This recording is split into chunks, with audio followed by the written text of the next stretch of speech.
Patayng lawas sa lalaki na bugtuan sa ginanawa sa emergency room sa Tuburan District Hospital ug katon sa Commission on Human Rights CHR aron mapaubo sa autopsy. Samtang Provincial Health Officer sa opisyal sa Tuburan Police Station isupwina sa CHR Isip kabahin sa investigasyon. Ani ang report.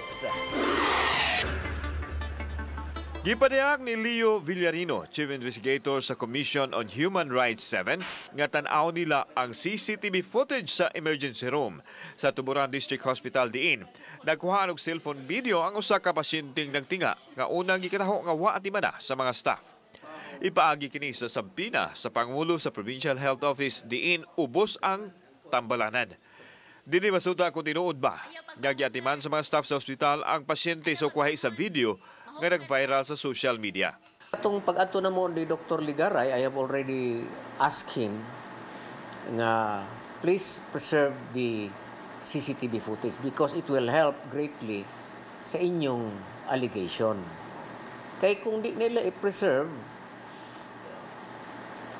it will work against them.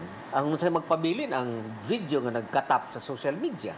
Tanawon usab kung namatay ba sa pagpasagad sa ospital ang pasyente o gumikan baka sa multiple gunshot wounds.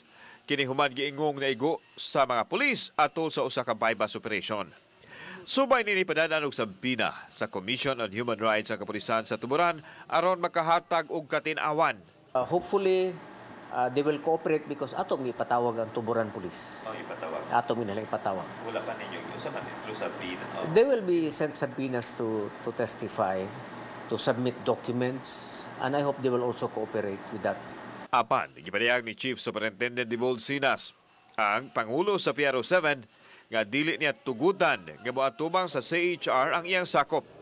Hinuon giklaro niya nga dili sila manginlabot sa imbestigasyon sanglit gidala man sa mga pulis sa ospital ang pasyente nga buhi ug didto na kini namatay.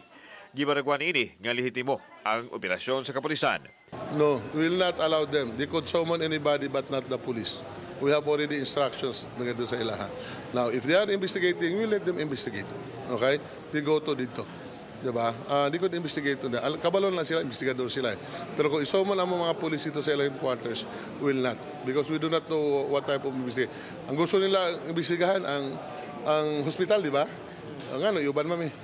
Samtang ginagdang og katon og mga adlaw ang lawas sa namatay aron ipaubos sa autopsy sa CHR, subay usab sa hangyo sa tagtungod sa biktima. Uban ni John Solon, ako si Alan Domingo, Balitang Bisdak.